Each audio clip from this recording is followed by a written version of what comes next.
ఎంత ధైర్యం నీకు? మావన్నే కొడతావా? సీనియర్ అన్న గౌరవం లేకుండా మావన్నే కొడతావా? మర్యాదగా నా సర్టిఫికెట్స్ నాకు ఇచ్చేయండి, లేదంటే మిమ్మల్ని నేనేం చేస్తానో నాకే తెలియదు. పిచ్చి పిచ్చిగా ఉందా? నీ సర్టిఫికెట్స్ కనిపించడం లేదంటే అది నీ ప్రాబ్లం. నా మీద చేసేసుకుంటావా? How dare you! నా బ్యాగ్ లాక్కుంది మీరే, ఇప్పటిదాకా నాతో ఆడుకుంది మీరు. నా బ్యాగ్ లో సర్టిఫికెట్స్ కనిపించట్లేదు అంటే మీరు కాక ఇంకెవరు తీస్తారు? మర్యాదగా చెప్తున్నాను, నా సర్టిఫికెట్స్ నాకు ఇచ్చేయండి. నా అడ్మిషన్ కి టైం అయిపోతుంది. తమాషాగా ఉందా? నీ సర్టిఫికేట్స్ తో మాకేంటి పని? మర్యాదగా మా వాళ్ళకి సారీ చెప్పు. నా సర్టిఫికెట్స్ నాకు ఇవ్వండి, తర్వాత కావాలంటే కొట్టినందుకు కాళ్ళు పట్టుకుని క్షమాపణ అడుగుతాను. మాకు తెలియదు అని చెప్తుంటే అర్థం కావట్లేదా నీకు? మీకు తెలియకపోతే నా బ్యాగ్ లో ఉన్న సర్టిఫికెట్స్ ఏమైపోతాయి? ఓవర్ యాక్షన్ చేయకు. నేను కాదు, మీరు చేస్తున్నారు. చదువు మానేసి చదువుకోవడానికి వచ్చిన వాళ్ళని ఏడిపిస్తూ బతికే మీకేం తెలుసు చదువు విలువ? అమ్మ నన్నులు సంపాదిస్తే ఆ డబ్బులతో జల్సాలు చేస్తూ బతికే మీకేం తెలుస్తుంది కష్టం విలువ? అందరూ మీలా ఉండరు. అమ్మ నాన్నలు కష్టం చేస్తూ వాళ్ళ చదువుల కోసం వాళ్ళ సంతోషాన్ని త్యాగం చేస్తే చదివి బాగుపడాలి. మమ్మల్ని కన్న వాళ్ళ కష్టం తీర్చాలి, మాలాంటి వాళ్ళకి నలుగురికి సహాయం చేయాలి.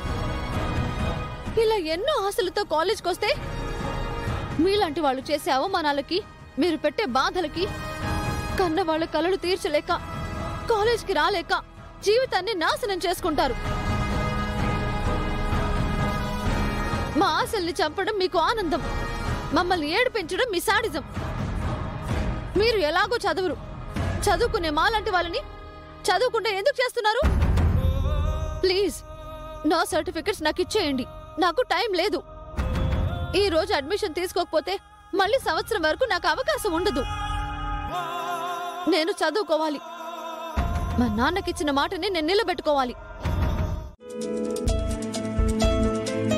త్వరలో ముహూర్తాలు చూసి పెళ్లి చేసేద్దాం. నా కూతురికి అంత బాగా నచ్చేసిన తర్వాత కూడా ఇక పెళ్లి చేయకపోతే ఊరుకుంటుందా? మాకంటే ముందు తనే ముహూర్తాలు చూసుకుంటుంది. ఏం బావగారు, మొత్తానికి మనం వియంకులం కాబోతున్నాం. సంతోషం. ఇక మేము వెళ్ళరామా? నువ్వేంటన్నది నాతో సూటిగా చెప్పావు. నీలో ఆ ఫ్రాంక్నెస్ నాకు బాగా నచ్చింది. I like your honesty and originality. సరేనండి, మంచి ముహూర్తం చూసి నిశ్చితార్థం పెట్టేసుకుందాం. అలాగేనండి, వెళ్ళొస్తాం. సరే, వెళ్ళొస్తాం అన్నయ్య గారు. అలాగే అమ్మా. మళ్ళీ కలుద్దాం.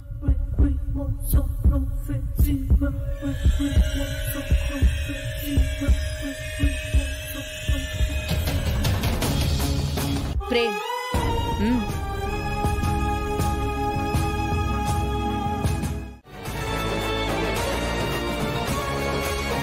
రమా, ఏం చేస్తున్నావు? ఏంటి పని?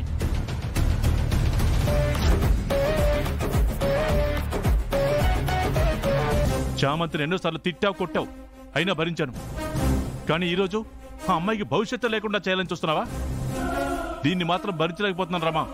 పాపం అమ్మాయి ఏం తప్పు చేసిందని? ఎందుకు ఆ అమ్మాయి మీద కోపం? అదేం చేసిందో నాకు తెలుసు. ఏంటి నీకు తెలిసింది రమా? పని మనిషిగా ఇంట్లోకి వచ్చి ఎన్నోసార్లు ఈ ఇంటికి సహాయపడింది, ఎన్నోసార్లు ఈ ఇంటి పరువు నిలబెట్టింది. ఎన్నో విషయాల్లో తనది కాని తప్పుని తన మీద వేసుకుని నిందలు మోసింది. ఇన్ని చేసిన అమ్మాయి మంచితనం నీకింకా అర్థం కావట్లేదా? మీ అంత గొప్పగా నేను ఆలోచించలేను. నాకు నచ్చని మనిషి నాకెదురుగా ఉంటే నేను తట్టుకోలేను. అలాంటి దాన్ని తీసుకొచ్చి నా ఇంట్లో పెట్టారు. నా ఇంటి పని మనిషి నా డబ్బుతో చదువుకుంటూ నా ముందే తిరుగుతూ ఉంటే చూసి సంతోషించేంత గొప్ప మనసు నాకైతే లేదు. అది చదవడానికి వీల్లేదు, బాగుపడ్డానికి వీల్లేదు. రమా, దేవుడు మనకి 10 రూపాయలు ఇచ్చింది మనం బ్రతకడానికి కాదు, 10 మంది బ్రతకడానికి సాయం చేయడానికి కూడా. అన్ని దానాల్లోకి విద్యాదానం గొప్పది అంటారు. అలాంటిది ఒక ఆడపిల్లకి చదువు చెప్పించే అదృష్టం, అవకాశం మనకొచ్చింది. ఆ అమ్మాయి చదువుకోవడానికి అవకాశం లేకుండా చేయాలని చూస్తావా? నీకు తన మీద కోపం ఉండొచ్చు, దాన్ని కొట్టు తిట్టు, అంతేకాని నీ కోపం తీర్చుకోవడానికి ఇదే దారి. దయచేసి ఈ విషయంలో మీరేం మాట్లాడకండి. అది చదువుకోవడం నాకు ఇష్టం లేదు. రమా రమా రమా రమా.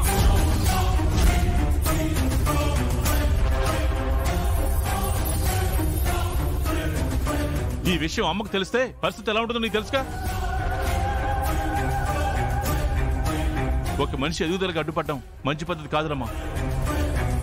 చామది తన కష్టాన్ని నమ్ముకుని తన తండ్రికి తన కుటుంబానికి జరిగిన అన్యాయం మరొకరికి జరగకూడదని ఓ మంచి నిర్ణయం తీసుకుంది. ఆ నిర్ణయాన్ని మనం ప్రోత్సహించాలి, కానీ దారి లేకుండా చేయకూడదు. ఎవరి సాయం లేకుండానే మనం ఈ స్థాయికి వచ్చామా? ఎవరు మనకి దారి చూపించకుండానే మనం ఈ పరిస్థితుల్లో ఉన్నామా? ఎక్కువచ్చిన మెట్లు ఎప్పుడు మర్చిపోకూడదు రమ్మా. మన పరిస్థితులు ఇంకొకరు కనిపించినప్పుడు మన గతం మనం గుర్తు చేసుకోవాలి.